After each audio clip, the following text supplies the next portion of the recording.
Once upon a time. That's how these things usually start, yes? A sister took pity on her brilliant, prolific, and incredible brother. She had somehow gotten it in her head that he might be lonely, or at least that's what she claims. And so, on a perfectly fine, productive Friday afternoon, the sister picked up her son from the Elwood Academy for Boys and dropped the aggravating child off on the brother's doorstep. Now the boy, had visited Quadrangle Manor on a few occasions. Each time was complete with a grand entrance from the brother, who was in fact a professor and inventor with a profound and soaring intellect. With each visit, the inventions he exhibited became more slick and cutting edge. The boy eagerly awaited the revealing of the professor's latest contrivance, but this, the most captivating of visits, started a bit differently. Well, let's see here. If I configure the transdimensional velocity regulator at approximately 0.887 microseconds past the... Oh, you're here? I have the most incredible invention to show you this visit. Unfortunately, I'm a bit... indisposed at the moment. If you take your luggage into the foyer, I will join you as soon as I can. Oh, you confounded machine. What was that? Oh, good. That should be a safety release for the door up there somewhere. Where on earth did I put that? Oh, no, no, no, no, no, no, no, no, no! Ah!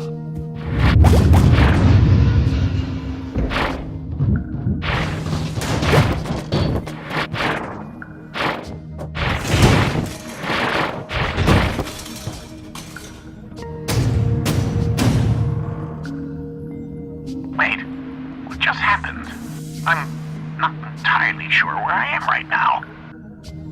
The security uplink on my watch still seems to work, so I can see you and... Hello? You can hear me, right? Jump around a bit if you can. Ah!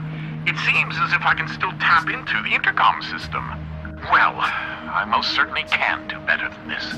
Testing, testing, testing, testing, testing! There. Ha! Much better. Now, what in the world are you doing here? Were you supposed to be here today? No matter. Well, judging from the current underwhelming amount of light in this room, we're still on backup power.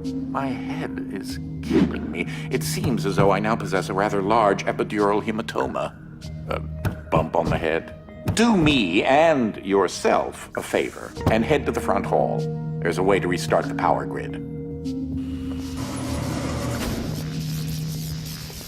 Last I remember, I was in the new technology sector, and then... I don't know. I do think the failsafe was tripped accidentally. Unfortunately, the front door will remain in lockdown until you can restore the power.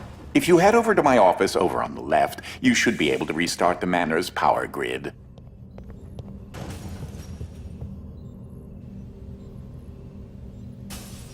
Throw that switch there. It should be the one. Well, that wasn't as effective as I'd hoped. You'll have to reactivate the generators in each sector in order to lift the current lockdown. Just, take the glove in the box with you. I wish you could see my facial expression right now, as I am not pleased. What you are holding is an early prototype of the interdimensional ship device, or IDS device for short. It's one piece of my latest invention that should come in handy. Get it? You know, because it's a glove.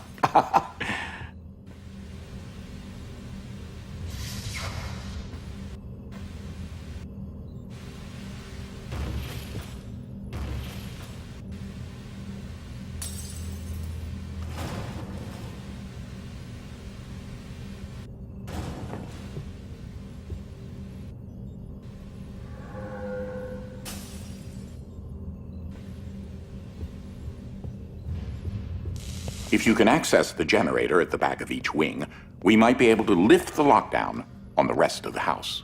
It seems as if the breaker did unlock the blue wing. Well, I suppose you should start there first.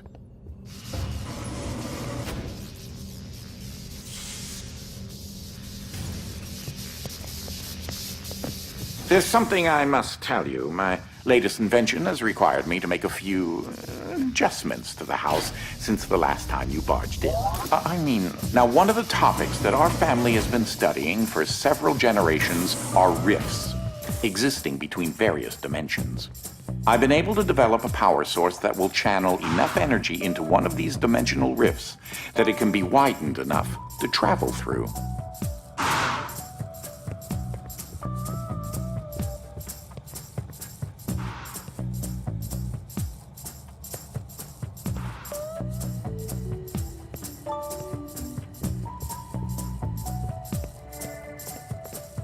The glove controls the power source, which allows you to travel to whichever dimension has rifts in the area. There's a painting of the glove you're wearing on the wall. Notice how it is nice and clean and not completely destroyed by an unqualified 10-year-old. Or are you 12? I can never remember. Let's make sure that life imitates art. You won't have control over the ability to switch dimensions yet. Just be patient.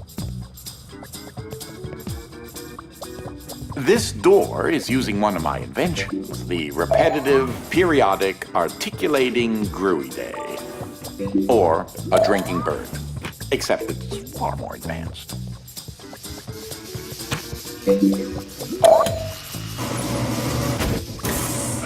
Well, because your glove is an early prototype, it has a few limitations in terms of dimension accessibility and the distance it can be from a receptacle in order to function.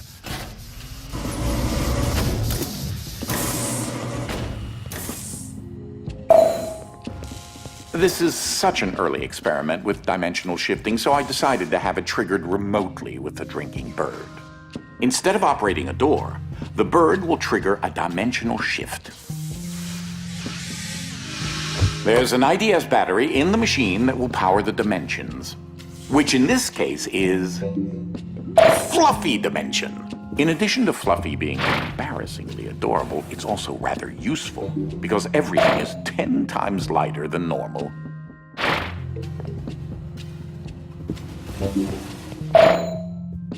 Though that looks like a regular scale, it is in fact a portable kinetic mass-to-electricity converter.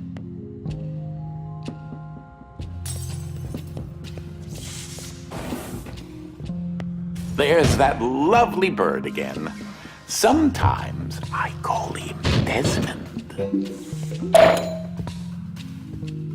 Something to note. Since you're holding a version of the IDS device, you, in fact, are not the you in an alternate dimension. Let me try that again. You remain constant, so no matter the dimension, your mass, shape, speed, and trying personality remain the same.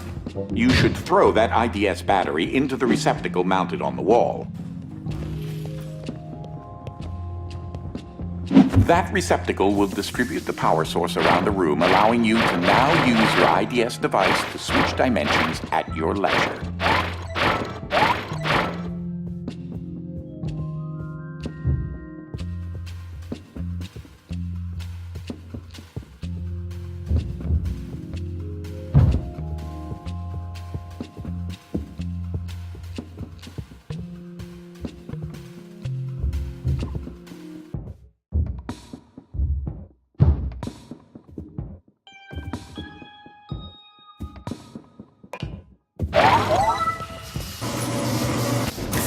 As I mentioned, dimensional rifts in the manor are magnified by the stabilizing energy from the IDS receptacle and batteries. This is what enables you to slip between dimensions when you're wearing the IDS glove.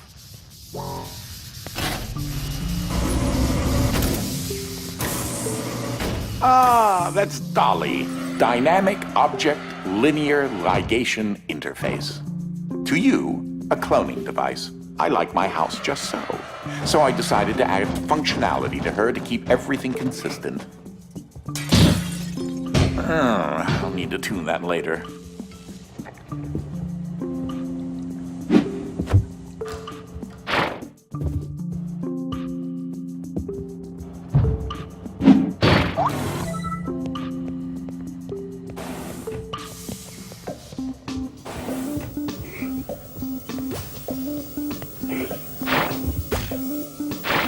These are my own particular hybrid beams of carbon dioxide and neodymium dope yttrium aluminum garnet lasers using an alternating ray configuration. Gives them an extra kick.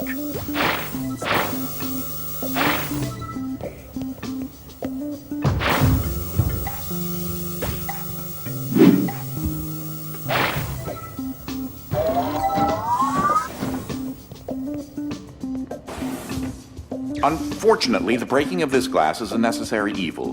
Don't take that as permission to do it elsewhere.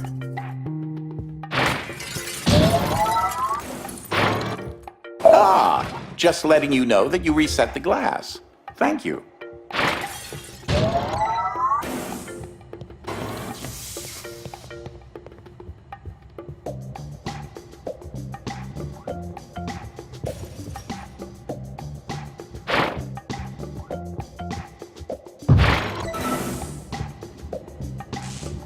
Oh, that creature there is an interdimensional kinetic entity, or Ike.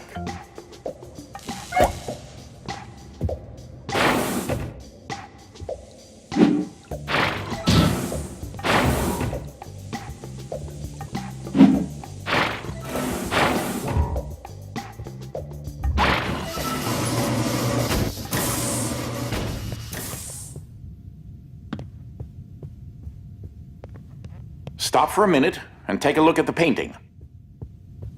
The machine I referred to as Dolly started out as a simple metal forge that had been in the family since medieval times. The original quadrangle suit of armor was actually constructed in this very forge. My great-grandfather modified the old forge so that if it had enough raw resources, it could craft steel objects autonomously. This predecessor to Dolly supplied all the materials needed to build the Underground Railroad. This machine single-handedly won the Civil War. Not really.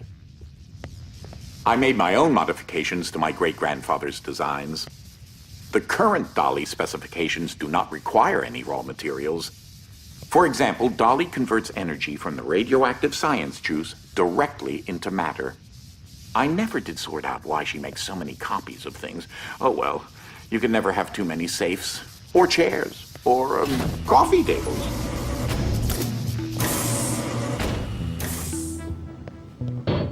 In case you're wondering, you turned on the fan. Please say that you don't need me to explain that to you.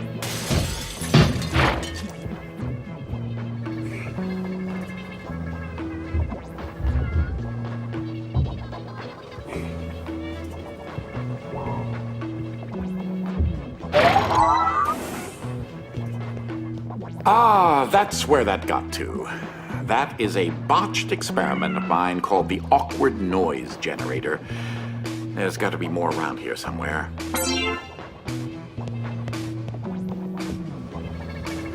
Standard issue conveyor belt. So much easier than carrying things yourself.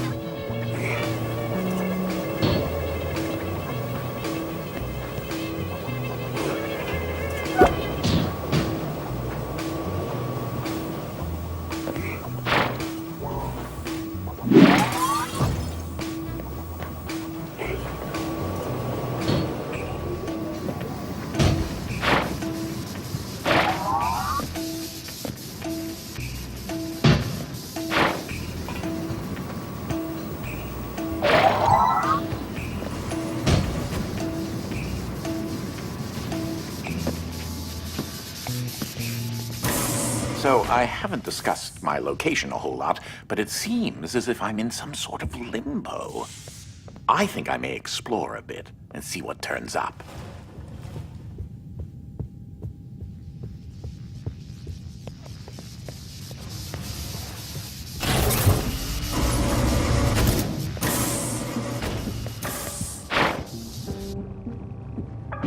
You, sir, are a degenerate.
This room often gets rather sweltering in the summertime.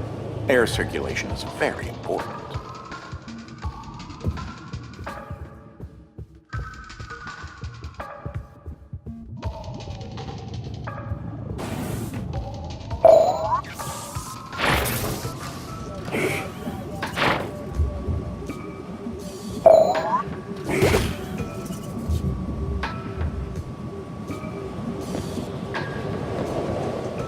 The physicality of that still completely baffles me.